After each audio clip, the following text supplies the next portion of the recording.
Estimados alumnos, buenos días. Vamos a iniciar esta lección 17 del curso Verdad y Certeza, sección 4. Eh, lo que hemos estado discutiendo en las lecciones anteriores tiene que ver con las concepciones de la verdad antirrealista, verificacionista, en términos generales, y considerando con un poquito más de detención las concepciones de la verdad como coherencia. Ahora, ¿por qué razón esas teorías de la verdad como coherencia requieren mirarlas con un poquito más de detención? Bueno, porque son algunas teorías de la verdad que han sido muy prominentes en la historia de la filosofía, y que tradicionalmente se han presentado como la gran alternativa a teorías realistas de la verdad. Ahora, ustedes ya se dan cuenta que no es la única, naturalmente. Se da dentro de un marco en donde hay muchas otras alternativas, pero ha sido, por lo menos tradicional, que se presente la teoría de la verdad como coherencia como la gran alternativa o una gran alternativa a la teoría de la verdad como correspondencia, que vamos a ver, en fin, yo espero, no sé, la próxima semana estaremos discutiendo sobre eso como un ejemplo paradigmático de teoría realista de la verdad. Bien, aprovecho de recordarles, antes de entrar directamente en materia, les envié un mensaje eh, el martes pasado, recordándoles que eh, para las lecturas de la segunda prueba, que tenemos en 2 semanas más, exactamente a partir de ahora, las lecturas que van a ser controladas en esa prueba van a ser eh, la selección de capítulos del libro de John Lewis, una introducción histórica a la filosofía de la ciencia, y que tiene que ver con filosofía de la ciencia, y adelanta cosas que vamos a estar discutiendo cuando veamos ese tipo de temas. Pero después, en vez de ver los textos de la selección de textos de Popper, de la lógica de la investigación científica, y de Thomas Kuhn, lo que vamos a hacer es que vamos a leer una selección de 3 capítulos del libro de Paul Boghossian, Miedo al conocimiento, que tiene que ver con problemas asociados con el relativismo. Entonces, como es lo que hemos estado viendo, y eso va a entrar además en la prueba, entonces me parece que va a ser un mejor complemento para los temas que vamos a estar viendo, y va a ser controlado en ese examen. Entonces, les recuerdo eso para que lo tengan presente, pero me imagino que todos ustedes ya están bien enterados del tema. Voy a compartirles pantalla, entonces, para que retomemos las cuestiones que hemos estado viendo. O sea, lo que habíamos estado discutiendo en las lecciones anteriores tiene que ver con teorías coherentistas de la verdad, que es una forma de teoría antifalista de la verdad, en donde la verdad de una proposición consiste en aquello que determina que uno esté racionalmente legitimado para aceptarla y luego para, naturalmente, proferirla, comunicarla en actos de aseveración, etcétera, ¿no? Lo peculiar simplemente en la teoría de la verdad como coherencia tiene que ver con que aquello que hace que uno esté justificado racionalmente en creer una proposición consiste en la coherencia de esa proposición con otra, el hecho de que pertenezca a un sistema que sea coherente. Entonces, le dedicamos un par de lecciones a conversar esto con un poquito más de detención para ver cómo es que esto funciona. Entonces, ahora la idea es volver a considerar las concepciones de la verdad verificacionistas. O sea, esta idea general según la cual la verdad de una proposición consiste en que tengamos evidencia, que algún sujeto tenga evidencia, que sea suficiente para que esté racionalmente justificado en aceptar esa proposición. O, si ustedes quieren, diciéndolo de manera un poco más breve, es su aceptabilidad racional.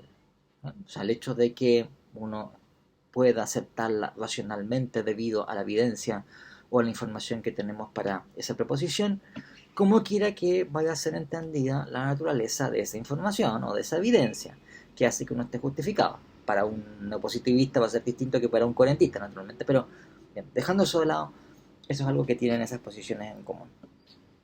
Y lo que estábamos explicando en la última lección tiene que ver con problemas que están asociados a esa concepción de la verdad. Y son problemas, bueno, estos dos problemas que vamos a ver aquí, el siguiente problema tiene que ver con la negación. ¿Bien? Pero por lo menos estos dos problemas son problemas que tienen que ver con la finitud de los sujetos racionales, que son los que recaban información y son los que eventualmente pueden estar legitimados para aceptar o no legitimados para aceptar racionalmente una proposición. Ahora, noten que aquí no estamos con nosotros considerando problemas de irracionalidad, que también los existen. O sea, que personas que realmente, no sé, digamos, no adecúan sus creencias a la evidencia que objetivamente poseen.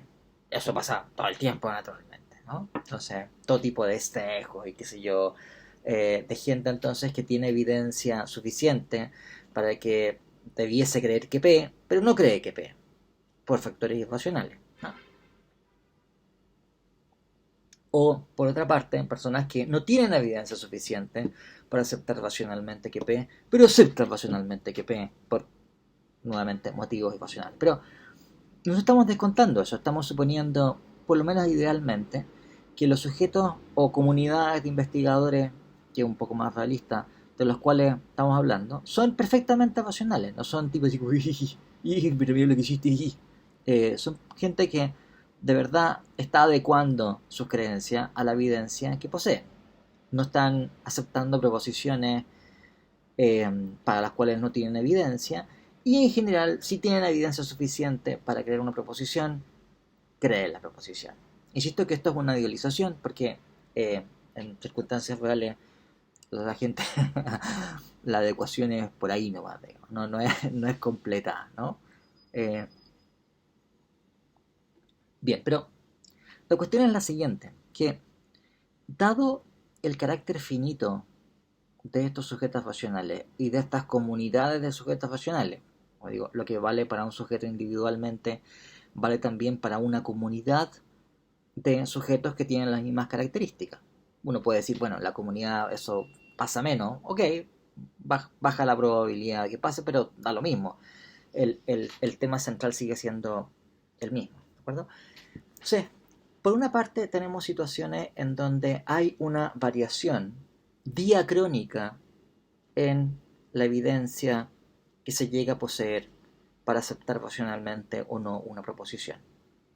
El segundo tipo de problema tiene que ver con las variaciones sincrónicas que pueden darse en la evidencia disponible para comunidades de investigadores o para investigadores o sujetos individuales. Entonces, así como eh, un mismo sujeto puede ir variando la información y la evidencia que tiene disponible eh, para aceptar una proposición o su negación, también puede pasar que esa desconexión, por decirlo así, o esa diferencia en información disponible se dé sincrónicamente entre comunidades de investigadores que existen simultáneamente, pero que no están, por decirlo así, en perfecta comunicación. La evidencia que posee una comunidad de investigadores no es evidencia que esté inmediatamente disponible para la otra comunidad de investigadores, cosa que perfectamente puede pasar. Hoy día eso pasa menos, naturalmente, por la globalización de la información y todo eso, pero ustedes fácilmente se pueden imaginar que qué sé yo, que si hay, o sea, quiero decir, en el planeta Tierra, pero si hubiese una comunidad de alienígenas muy inteligente, bueno, no tenemos por qué suponer, digamos, que el repertorio de evidencia que está disponible para nosotros va a ser igual al repertorio de evidencia que va a tener disponible esa comunidad de investigadores. Podrían tener mejor evidencia en ciertos campos y peor que en otras, y al mismo tiempo lo mismo puede pasar para nosotros. Nosotros podríamos estar en ciertas ventajas respecto de ellos en algunos campos y en otros no, en otros podríamos estar mucho atrás, muy atrás respecto de ellos, ¿no? O sea, piensen también lo que ha pasado cuando nos encontramos con qué sé yo, ¿no? Culturas que están distantes entre sí, que no están perfectamente comunicadas, qué sé yo, la China, por ejemplo, y la cultura grecolatina, etcétera. Bueno, Entonces lo que le estoy planteando no es una hipótesis así completamente desquiciada, sino que bueno, son cosas que naturalmente no solamente son posibilidades eh, teóricas muy poco probables, sino que la historia de la ciencia, la historia del avance del conocimiento nos muestra que este tipo de situaciones han pasado muchas veces. Bueno, entonces, ¿cuál es el punto aquí? Fijémonos en el primer problema, ¿no? El primer problema entonces es que tenemos un sujeto, insisto que cuando digo sujeto lo hago para simplificar el ejemplo, pero puede ser, como digo, una comunidad de investigadores que están compartiendo información y evidencia entre sí. Bueno, entonces tengo un sujeto que en un tiempo tiene disponible cierta información. Por ejemplo, el ejemplo que le puse la lección pasada es que, qué sé yo, tiene evidencia de que Marco Antonio, el año 44 a.C., no participó, no tuvo ninguna injerencia en la conspiración que condujo al asesinato de César, ¿ya? Que es la posición aceptada. O sea, yo no sé de nadie que piense una cosa distinta, ¿verdad? Nunca he sabido que se diga una cosa semejante. Debido a las fuentes que se poseen, los tipos de evidencia que se posee, hace racionalmente aceptable que Marco Antonio no fue instigador de la conspiración contra Julio César. Ahora, supongan ustedes que en un tiempo posterior, la misma comunidad de investigadores adquiere cierta evidencia que antes no poseía y que desvirtúa la evidencia que se poseía en un tiempo anterior. Recuerden ustedes que hablamos de esta situación que también es habitual, en donde uno, por decirlo así, la evidencia que se va adquiriendo es evidencia que luego puede verse corregida por evidencia ulterior, que actúa como desvirtuador de esa evidencia anterior, ¿verdad? Entonces, yo, qué sé yo, tuve una evidencia inicial que parecía apuntar en el sentido de que P, pero luego aparece otro cuerpo de información que en realidad es evidencia que apunta a que no P, o es evidencia que me apunta a que no debo confiar o que el valor epistemológico que debo asignarle a esa evidencia inicial a favor de P no es tanta, es mucho más baja.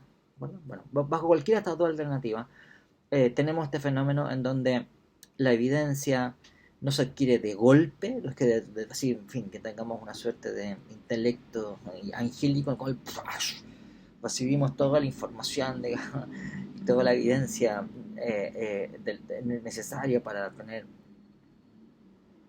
formarnos la opinión, sino que lo vamos adquiriendo paulatinamente, no queda disponible toda al mismo tiempo. Es más, ustedes pueden pensar, si uno considera la empresa racional de tratar de comprender mejor el mundo en que consiste la ciencia natural, bueno, es un ejercicio sistemático de adquirir más evidencia que nos permita comprender mejor las cosas. Entonces, por decirlo así, las comunidades de científicos lo que están haciendo cuando desarrollan dispositivos experimentales muy complejos, muy costosos, que requieren altísimas inversiones y mucho tiempo a construir, son esfuerzos para conseguir más información que puede ser de difíter a la información anterior. Bien, entonces, la cuestión aquí es la siguiente, ¿no? Tenemos la situación en donde en un tiempo de qué sé yo, del año 2030, el sujeto en cuestión tiene evidencia que hace racionalmente aceptable que P. Pero en un tiempo posterior, el 2060, por ejemplo, ese mismo sujeto adquiere otra información adicional que hace que, dado el conjunto de evidencia que tiene disponible el año 2060, sea para ese mismo sujeto racionalmente aceptable creer que no P. Ahora, insisto en que estamos suponiendo aquí que no es que haya un error de una falla de racionalidad en el sujeto en cuestión. No es que el año 2030 el tipo era tonto y después se pone inteligente, por ejemplo. O al revés, digamos, ¿no? Como que le cae una piedra en la cabeza así, jiji. No, estamos suponiendo que que son sujetos perfectamente racionales, que no están cometiendo errores de interpretación de la evidencia que están recibiendo o alguna cosa de ese estilo, ¿no? El tema es que simplemente que llegaron a adquirir más información. ¿Bien? Entonces, eh, si la verdad consiste en el tener evidencia que hace racionalmente aceptable una proposición, la situación en la cual nos encontramos es que sería verdadero que P el año 2030 y sería verdadero que no P el año 2060. ¿De acuerdo? Ahora, noten ustedes que, como es una cuestión en la cual hemos insistido bastante, debido al principio de equivalencia, el que una proposición sea verdadera implica que las cosas son como la proposición dice que son. Entonces, la situación en la cual estamos considerando es una situación en donde primero, el año 2030 es el caso que P, y el año 2060 es el caso que no P. Ahora, ustedes se dan cuenta, bueno, eso naturalmente parece un cambio. Ahora, es un cambio que está provocado exclusivamente por las diferencias en el estado informacional en que se encuentra un sujeto. Ahora, yo les puse el ejemplo respecto del asesinato de Julio César, porque cuando se trata de un evento pasado, esto resulta especialmente chocante. ¿Bien? Entonces, la idea sería, mira, en el año 2030 es verdad que Marco Antonio no tiene injerencia en el asesinato de Julio César. Eso significa que el año 2030 Marco Antonio no tiene injerencia. ¿De acuerdo? O sea, los hechos que han acaecido el año 44 a.C. son hechos en donde hay una conspiración, ustedes hagan así como suponiendo que pasa una película, por decirlo así, ¿no? En donde están los sujetos, digamos, ¿no? Y entonces están Bruto y los restantes conspiradores, no me acuerdo cómo se llaman, diciendo tenemos que matar a este maldito tirano que quiere convertirse en un rey, esto es inaceptable contra la República de Roma, mataremos aquí, sí, matémoslo. Y Marco Antonio, por otra parte, es amigo de César y está, en fin, completamente, no tiene idea de qué es lo que está pasando. Y después queda completamente choqueado, como, han matado a Julio César. Oh, tengo que vengar a mi amigo y mentor, y etc. ¿Ok? Ya. Bueno, ese hecho pasado, los acontecimientos pasados, después de un año, 30 años después, cambiaron. Pero digo, no es que cambió lo que pasa el año 2030 y lo que pasa el año 2060. Los cambios son en el año 44, ¿de acuerdo? O sea, las diferencias de estado informacional en que se encuentran los sujetos entre el 2030 y el 2060, lo que hacen es provocar un cambio retrospectivo en la naturaleza de los eventos que acaecieron en el año 44.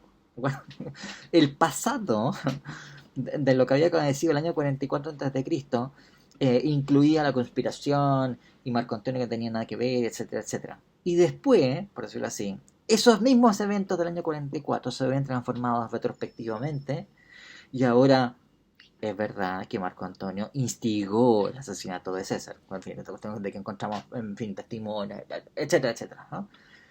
Entonces, eh, Marco Antonio, por decirlo así, la validad del hecho pasado se ve transformada retrospectivamente por la información que se llega por el año 2060, y ahora Marco Antonio dice, sí, voy a traicionar a César para hacerme con el poder. Voy a asesinarlo de una vía especial. Voy a conspirar con esta gente y hacerlos que ellos lo asesinen. Y después los traicionaré y yo me quedaré con el poder. Ahora, por supuesto que si uno es un antirrealista convencido, eh, tal vez, porque siempre cabe la posibilidad, digamos, que uno se encuentre con un antirrealista que diga, bueno, viejo, así es la cosa, digamos, los hechos pasados son hechos que son constituidos por nuestros estados epistémicos, y una consecuencia de eso es que cuáles sean mis estados epistémicos, cómo va a variar. Bueno, esos hechos pasados también van a estar variando. Son plásticos, son, por decirlo así, maleables por cuáles sean nuestras ideas, ¿no? Cosa que, claro, si estamos hablando de cuál es nuestra concepción o qué es lo que nosotros creemos más razonable acerca de lo que sucedió en el pasado, eso no tiene ningún problema, es perfectamente razonable. Pero, nuevamente, si uno es antivalista, esto no es simplemente una cuestión que se queda en reportar cuál es nuestra mejor concepción o la concepción que racionalmente parece más aceptable acerca de lo que sucedió en el pasado. No, como la verdad consiste en aceptabilidad racional, eso es lo que sucedió en el pasado. ¿De acuerdo? Ahora, junto con estos problemas que estamos viendo aquí, pues así que algo así como la transformación que se da en el pasado es que entre que Marco Antonio no tiene injerencia en el asesinato de César, hacemos una transformación y ahora el pasado cambió, digamos, ¿no? Y por eso decía, y ahora Marco Antonio produjo, efectivamente, conspiró contra César, estuvo metido en el asesinato. Aunque el pueblo muy hipócrita se hizo así, oh, han matado a Julio César, cuando en realidad estaba... Bueno, así como pasa esto, también vean ustedes una consecuencia de una posición antirrealista. Yo creo que insisto que esto no es relativismo, digamos, aquí no estamos diciendo que vale lo que piensa cualquier tipo, que estamos suponiendo que lo que determina que una proposición sea verdadera es que uno esté objetivamente justificado de manera racional para aceptar esta proposición. Eso no es un hecho arbitrario, no es lo que se le ocurra a cualquier perico, ¿de acuerdo? Bien, pero aún así tenemos esta situación de que los hechos, piensen en hechos respecto del pasado, en donde nuestra intuición es que, bueno, las cosas pasaron de la forma en que pasaron, digamos, ¿no? Eso es intocable, ¿no? Nada que nosotros podamos hacer ahora en el presente va a provocar una transformación acerca de qué es lo que sucedió o no en el pasado. Por más que nos esforcemos, no vamos a ser nosotros de, no sé, digamos, algo así como queremos tanto a Julio César, le tenemos tanto cariño que vamos a tratar de impedir que sea asesinado, ¿verdad? Eh, Da lo mismo, digamos, ¿no? Aunque pongamos a trabajar a todos los servicios secretos del mundo, no somos capaces de impedir que eso ya acaeció, ¿bien? Bueno, pero el punto al cual quería ir, ¿no? No solamente pasa esto, sino que además, piensen ustedes, pasa lo siguiente, que la evidencia, porque pueden pasar cosas que sean quizá menos, por decirlo así, dramáticas, como que tenemos evidencia para que P y después tenemos evidencia para no P. Puede pasar también que se pierde información simplemente. ¿De acuerdo? Algo así como, bien, se produce el advenimiento de una edad oscura, ¿no? Como ha pasado varias veces en la historia. Entonces, esta es una cosa que en general los alumnos suelen desconocer. En el siglo XII a.C. se produjo en todas las grandes culturas de la Edad de Bronce una hecatombe. Cayeron todas, prácticamente todas. Algunas se salvaron a penita. Eh, y algunas de esas culturas fue tan tremendo el cataclismo que sufrieron, que está registrado arqueológicamente y hay fuentes, etcétera, etcétera, que se les olvidó cómo se escribe, ¿verdad? O sea, ellos tenían escritura, mantenían registro, y después no solamente es que se perdieron los registros, no, es que se les olvidó cómo escribir, tuvieron que aprender de nuevo, y de hecho aprendieron, entonces los griegos, por ejemplo, antes de ese gran cataclismo, eh, en que se destruyen todas las ciudades griegas, eh, tenían un sistema de escritura que lo habían aprendido a partir de los micenos, de la cultura micénica, y se les olvidó. Y después tuvieron que aprender de nuevo, inventaron un alfabeto de nuevo para codificar su lenguaje hablado, porque no sabían, se les había olvidado cómo escribir. O sea, ese tipo de cosas han pasado. Ahora, piensen ustedes que sucede una cosa así. Bien, entonces la evidencia que se poseía acerca de algo, no sé, estaba metido en una biblioteca, ¿de acuerdo? Donde estaban los registros. Y ahí estaban los sabios que conocían, las personas que conocían esos registros. Y cayó una bomba atómica y los mató a todos y destruyó todos los registros. ¿Ok? Entonces se perdieron los registros. acuerdo? Entonces en el registro, por ejemplo, estaba ahí que, no sé, que Marco Antonio asesinó a Julio César, o sea, estuvo metido en la conspiración, y después se perdió el registro. Y las trazas de memoria en las cabezas de las personas, porque todos murieron, ¿de acuerdo? Y no le alcanzaban a transmitir la cuestión a nadie, porque los mató la bomba atómica, que lo destruyó todo, vaporizó toda la biblioteca y los registros. Y ustedes me pueden decirme, bueno, pero estaba tal vez en internet. Sí, pero mandaron un impulso electromagnético que borró todos los registros electrónicos en todas las computadoras. Todas las computadoras, así como todos los aparatos eléctricos, fueron fritos por la onda electromagnética. Cosa que también puede pasar, como ustedes saben. Eh, Antonio Guzmán, ese es como cuando se quemó la biblioteca de Alejandría. Bueno, en alguna medida sí.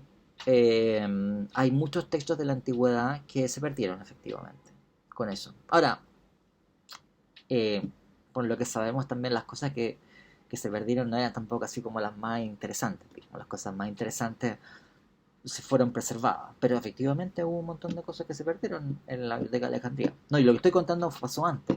Pasó el siglo II antes de Cristo y sucedió en Grecia. En donde, digo, piensa usted la situación en que se quiebra una biblioteca, pero no solamente eso, sino que además la gente se le olvida cómo escribir. Entonces el tipo después puede encontrar la cuestión y no sabe lo que dice, porque no sabe interpretar los signos que tiene ahí. Son unas rayas extrañas, digamos, que tú veías ahí y no significan nada para ti.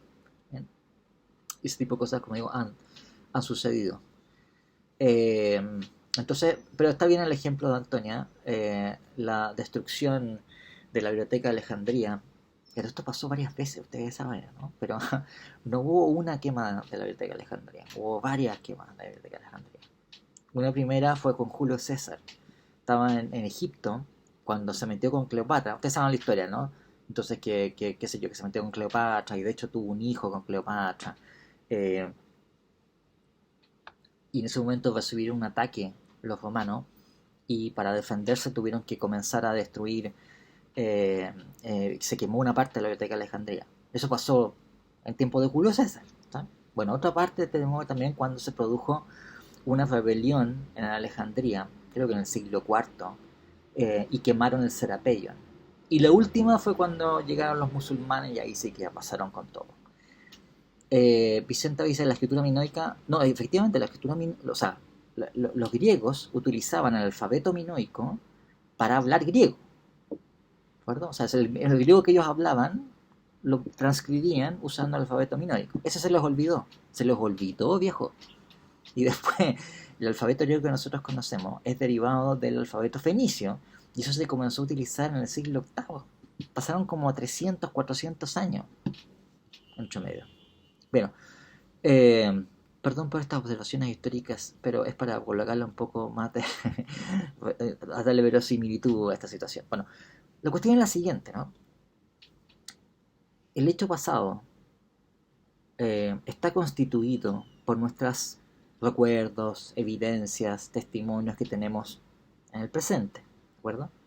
Si se pierden esos registros y esa evidencia, ¿qué sucede con el pasado? Bueno, no simplemente como diciendo, bueno, ahora no sabemos qué pasó en el pasado. Mala pata, ¿cachai? No, no es simplemente eso. Es que deja de ser verdad lo que acaeció en el pasado. ¿De acuerdo? Entonces es como que el hecho pasado se comienza a difuminar, digamos, ¿no? La realidad del hecho pasado comienza como a perderse en una bruma, ¿de acuerdo? Y así como, por decirlo así, la realidad del pasado se puede ir difuminando, ¿no? Porque haciéndose objetivamente cada vez más brumoso, ¿no? Obviamente la cuestión esta de la bruma, digamos, aquí no es simplemente una cuestión de que nosotros, por decirlo así, no tenemos claro qué es lo que sucede, digamos, la bruma nos impide a nosotros ver qué es lo que ha sucedido en el pasado, no, la bruma es ontológica, ¿de acuerdo? El pasado mismo se comienza como a disolver, ¿sí? De poner vaporoso, vago, oscuro, etcétera, ¿no? Y puede pasar también lo contrario, que de tener un pasado como vaporoso, así, indefinido, súbitamente comienza como a tomar forma un pasado determinado en que comienza a aparecer un acontecimiento, que luego a su vez también se puede transformar. Bien, entonces, eh, noten ustedes cómo el antirrealismo trae como consecuencia Eh, o sea, perdón que les coloque ese ejemplo, pero también piensen ustedes, no sé, digamos, si uno diría, también en este momento tenemos evidencia súper, en este momento fluctuante acerca de cosas como la existencia de materia oscura, por ejemplo, que es una hipótesis física que una vez funciona. Y hay alguna evidencia y otra. Bueno, entonces también tenemos situaciones en donde esto tiene que ver en el presente respecto a la escala, a la situación o la configuración a gran escala del universo. ¿Bien? Eh, ok, entonces tenemos este primer problema. Que puede ser, ¿en qué consiste este problema? Este problema consiste en que adoptar una posición antirrealista sobre la verdad de tipo verificacionista trae consigo consecuencias ontológicas que son extrañas, contraintuitivas, son consecuencias que en principio no parecen razonables. ¿Bien? Ahora, el segundo problema es más serio que el anterior.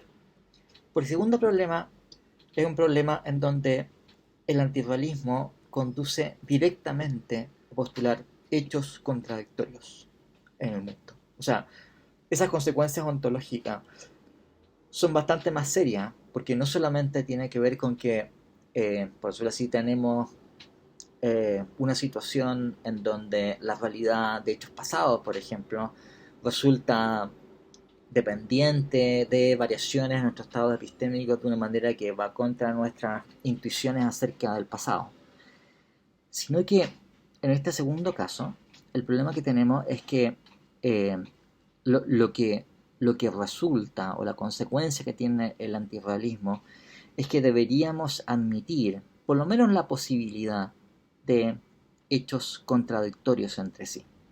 ¿Bien?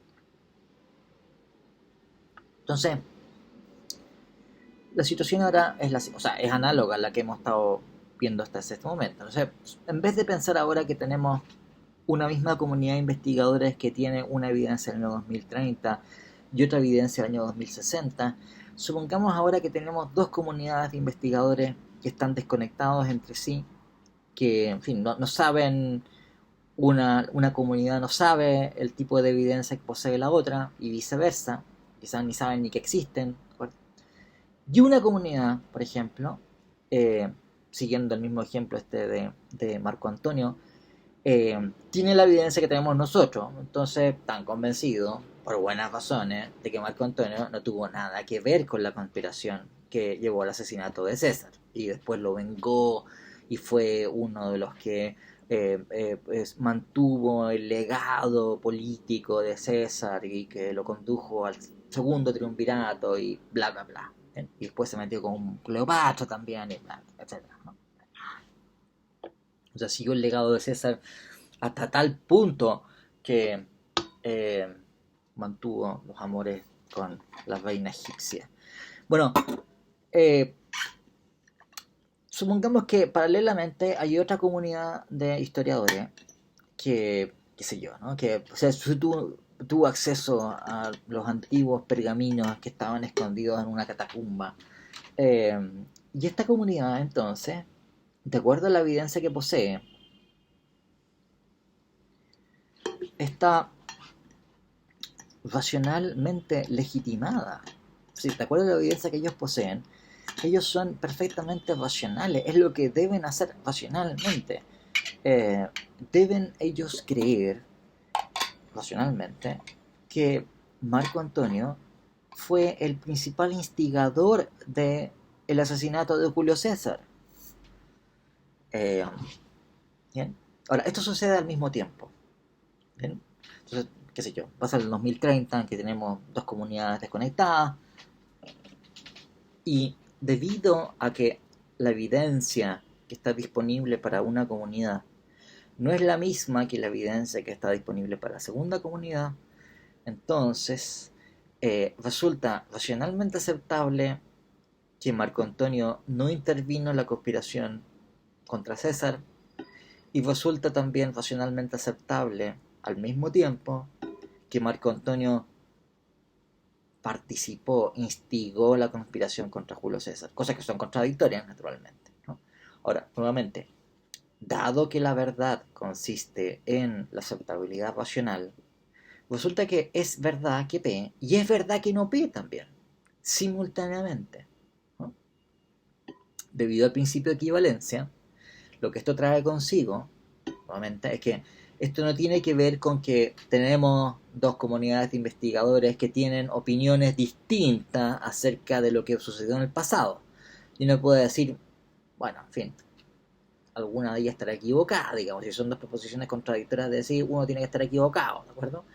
Mala pata, ¿sí? Pero si uno está suponiendo una concepción antirrealista de la verdad de esas proposiciones consiste en el hecho de tener evidencia que las hace racionalmente eh, aceptables. Y si las dos son racionalmente aceptables, son verdaderas, ¿de acuerdo?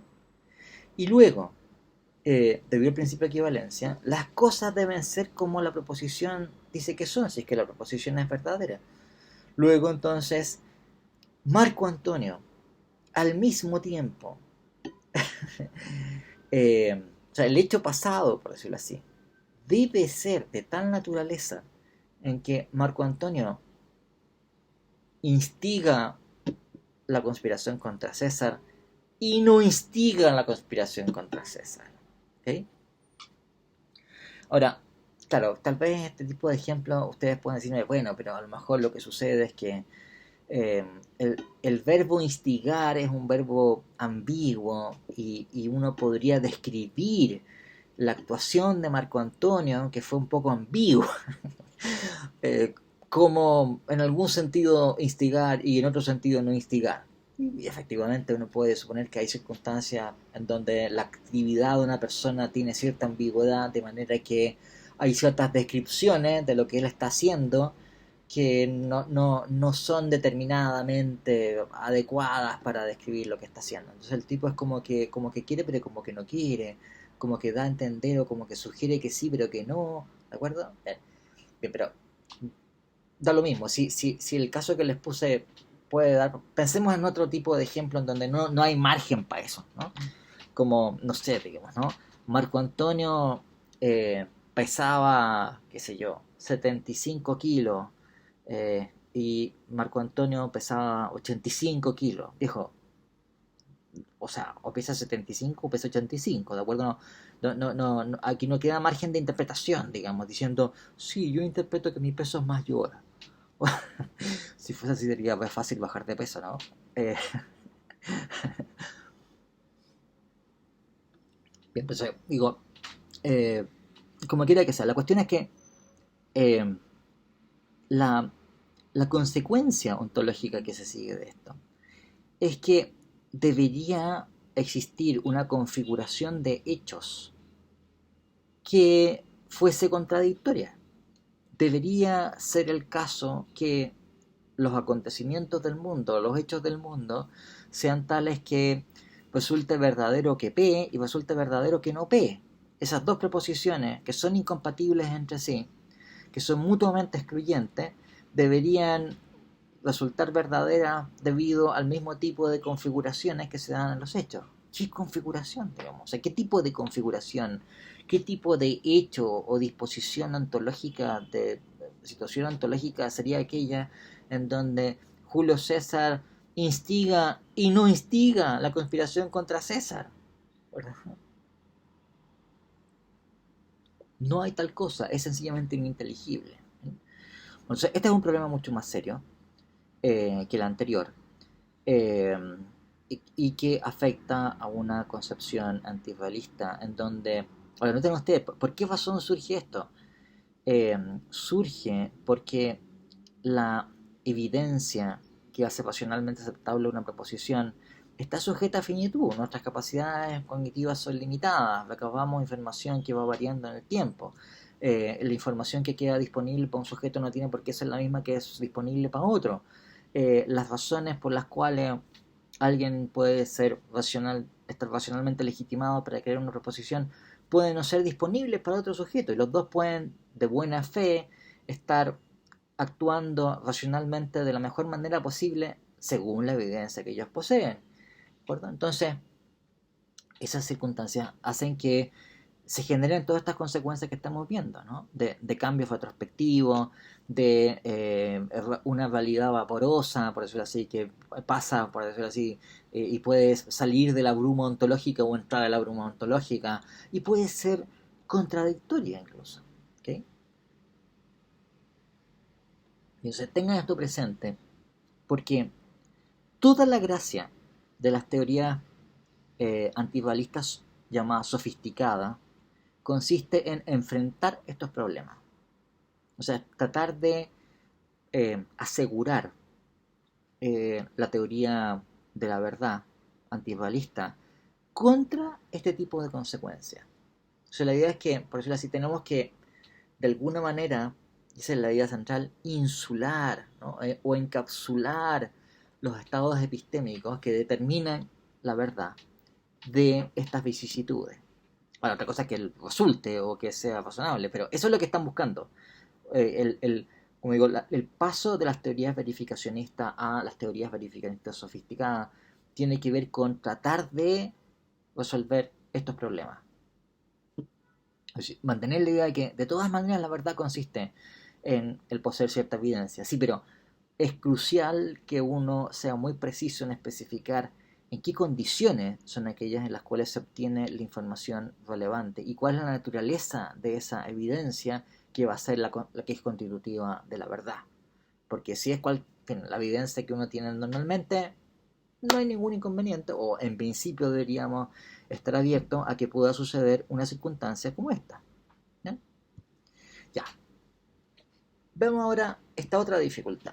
La tercera dificultad que quería yo comentarle, y que esta es una dificultad más difícil de sacarse de encima para las versiones incluso sofisticadas de antirrealismo.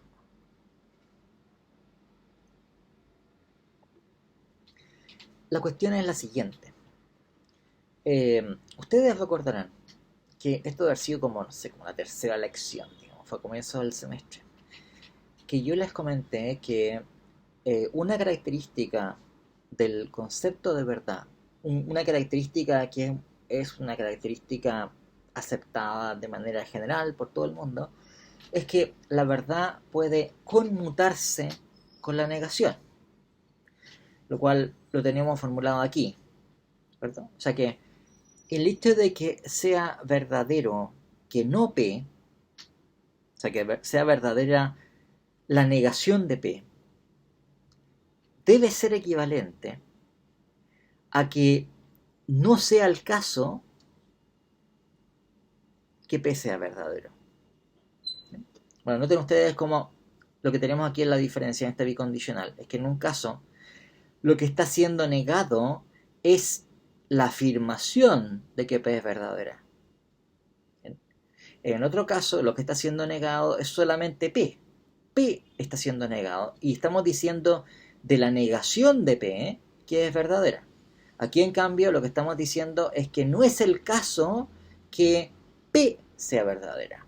¿Okay? Entonces tenemos esa idea de que es una característica de la noción de verdad que la negación, por decirlo así, interna o externa, son equivalentes entre sí.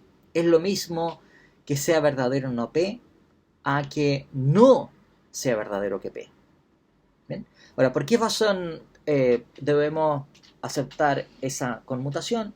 Ustedes tienen aquí, les presento aquí una razón o una justificación de por qué eso es así. Primero que nada, de acuerdo al principio de equivalencia, que para una proposición cualquiera P es verdadero si solo si P. Naturalmente que esto vale para una proposición P cualquiera, por tanto vale también para el caso de que la proposición en cuestión sea no P, o sea, sea la negación de otra proposición, que sea P, en fin, que ocupe la variable P, da lo mismo que sea P o lo que sea, ¿no? Entonces, como esto vale para cualquier proposición, entonces vale también para una proposición de carácter negativo, ¿no? Si tengo la proposición no P, la idea es que no P es verdadero si solo si no P. ¿Bien? Y la segunda tesis que nos permite hacer esta inferencia viene directamente de lógica de proposiciones. Lógica de proposiciones, si ustedes tienen una equivalencia de el, de dos proposiciones, si son equivalentes a las proposiciones alfa y beta, bueno, se sigue en lógica de proposiciones que esto también es equivalente a que las negaciones de esas proposiciones deben ser equivalentes entre sí.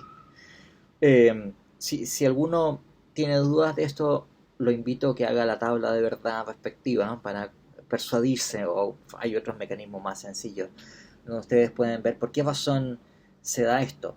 Eh, si dos proposiciones son equivalentes, también son equivalentes sus negaciones. Si ustedes lo piensan un poco, esto es súper bien, es bastante evidente. Dos proposiciones son equivalentes entre sí, como ustedes recordarán, cuando deben tener los mismos valores de verdad. O sea que todos los casos en donde alfa sea verdadero, beta debe ser verdadero, y todos los casos en donde alfa sea falso, beta también tiene que ser falso. O sea, sus valores de verdad tienen que estar correlacionados entre sí. Bueno, si yo cambio alfa y beta por las negaciones de alfa y beta, esa característica no tiene ninguna variación, ¿de acuerdo? Eh, si no alfa, si alfa es equivalente con beta, no alfa también tiene que ser equivalente con no beta. Bueno, si uno supone esa equivalencia, esa tesis que viene de lógica de proposiciones, y la aplica a la equivalencia, en que consiste el principio de equivalencia, lo que tenemos es que el lado derecho de esa equivalencia, si es negado, debe ser equivalente a la negación de su lado izquierdo. Por tanto, no P, si solo si, no es el caso que P sea verdadera. Ustedes se pueden dar cuenta que si yo tomo estas dos equivalencias, por transitividad de la equivalencia, o sea, si A es equivalente a B y B es equivalente a C, A es equivalente a C, nos da entonces este principio de conmutación. No P es verdadero si solo si no es el caso que P sea verdadero. ¿Bien? Entonces, una vez que tenemos esto presente, de que la negación debe conmutarse con la verdad, o en otras palabras, que da lo mismo que la negación sea, por decirlo así, interna o externa, ¿no? Da lo mismo que lo que sea verdadero sea una negación, a que eh, eh, se niegue la verdad de una proposición, que es la misma que está siendo negada. Eh, entonces, este principio nos ofrece, o sea, de la misma manera como el principio de equivalencia funciona como una suerte de baremo que nos ayuda a focalizar cómo funciona una teoría de la verdad, también nos puede ayudar para comprender cómo funciona una teoría de la verdad, que la contemplemos, la consideremos, cómo se comporta respecto de este principio.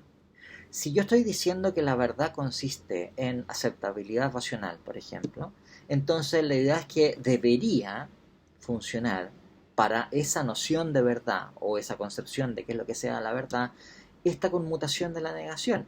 Si yo sostengo que la verdad consiste en coherencia, entonces también la idea sería es que debería funcionar este principio de equivalencia, de conmutación de la negación para esa concepción de la verdad. Entonces,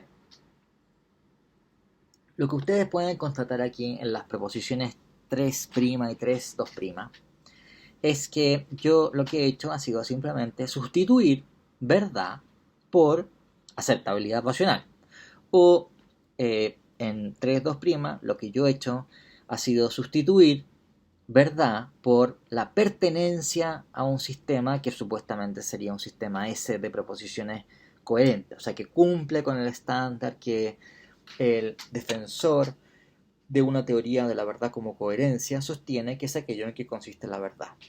Bien, por tanto, como digo, si vale el principio según el cual no P es verdadero si solo si no es el caso que P es verdadero, en otras palabras, que la negación, la negación se conmuta con la verdad, debería ser equivalente que hay evidencia para aceptar racionalmente no P con que no sea el caso de que hay evidencia para aceptar racionalmente que P. ¿Bien? O sea, esto que vale para la verdad debe valer para la aceptabilidad racional, que para el antiisraelista es aquello en que consiste la verdad. Y lo mismo sucede si es que uno tiene una concepción coherentista de la justificación y de la verdad. Si la verdad de una proposición consiste en su coherencia, el hecho de que la proposición pertenezca a un conjunto de un sistema de proposiciones coherente, entonces debería ser lo mismo que no P pertenezca al sistema de proposiciones coherentes, con que no sea el caso que P pertenezca al sistema de proposiciones coherentes. ¿Bien? Ahora, ¿cuál es el punto aquí? Que si ustedes examinan estas equivalencias, la 3' y la 3,2', fijémonos primero en la 3'. Eh, parece haber una dificultad aquí cuando consideramos esta implicación de derecha a izquierda. O sea, por una parte, recuerden ustedes que si tengo una bimplicación o equivalencia, se llama bimplicación precisamente porque es, eh, se puede, por decirlo así, es una manera de expresar dos implicaciones, ¿de acuerdo? Si yo tengo la proposición alfa y la proposición beta y son equivalentes entre sí, esto es lo mismo que alfa implica beta y beta implica alfa, ¿de acuerdo? Y de hecho, la forma usual en que se prueban las equivalencias o las implicaciones en matemática es que ustedes prueban las implicaciones a los dos lados. Esa es la forma estándar en que se hace. ¿Bien? Entonces, si es equivalente que hay evidencia para aceptar racionalmente no P, con que no sea el caso que hay evidencia para aceptar racionalmente que P, entonces esto debería implicar que si hay evidencia para aceptar racionalmente no P, entonces no hay evidencia para aceptar racionalmente que P, y también debería implicar que si no hay evidencia para aceptar racionalmente que P, entonces hay evidencia para aceptar racionalmente que no P. Creo que esto está sonando como un trabalenguas, pero eh, volvamos al punto central para que no perdernos. Eh, la equivalencia entonces requiere que valgan las dos implicaciones.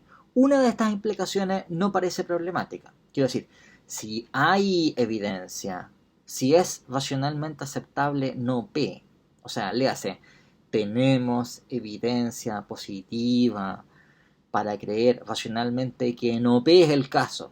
¿Bien? O sea, que las cosas, sabemos positivamente que las cosas no son como P dice que son. Bueno, eso parece implicar sin problema que no es el caso que tengamos evidencia positiva para aceptar que P, ¿verdad? O sea, el que exista evidencia positiva para rechazar que P, para pensar que las cosas no son como P dice que son, constituye una razón para pensar que no existe evidencia positiva para pensar que P. O al menos suponiendo que se trata del mismo sujeto, etc. El problema surge con la implicación en sentido inverso. O sea, se sigue de este principio de conmutación que si no hay evidencia para aceptar racionalmente que P, o sea, eso ustedes, lo que estamos diciendo es que no existe la información, el tipo de evidencia que es suficiente para que uno racionalmente acepte que P. Bueno, eso debería implicar que debería positivamente existir evidencia para aceptar racionalmente que no P. ¿De acuerdo? Y esto es lo que resulta problemático, ¿no? O sea, ¿por qué razón el hecho de que carezcamos de información, de que no tengamos evidencia suficiente para afirmar que P, o para creer racionalmente que P, debería implicar que entonces deberíamos tener positivamente información para su negación?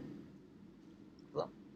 Lo mismo sucede cuando consideramos la concepción de la verdad como coherencia. Entonces, el hecho de que no P sea coherente con el sistema, o sea, parte del sistema S, que es el sistema coherente. Bueno, ustedes que la coherencia es aquello lo cual consiste en la verdad. Por tanto, una proposición es verdadera si es que pertenece al sistema coherente. Entonces la idea es que no P pertenezca al sistema coherente debería ser equivalente a que no sea el caso que P pertenezca al sistema coherente.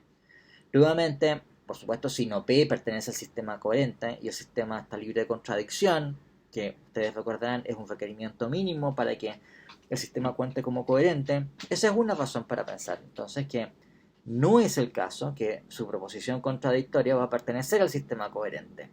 ¿Bien? El problema surge con la implicación en sentido contrario. Es que debería seguirse o debería implicar este principio de conmutación que si no es el caso que una cierta proposición P pertenece al sistema coherente, entonces su negación debería pertenecer al sistema coherente. Ok, entonces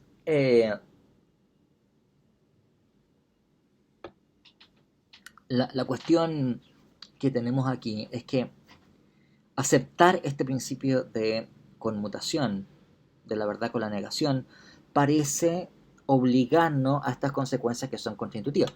Ustedes me imagino que estarán pensando todavía diciendo, bueno, pero entonces esto nos obliga a aceptar tercioclusos, digamos, equivalencia, eliminación de doble negación y todas esas cosas que en principio los antifalistas no deberían aceptar.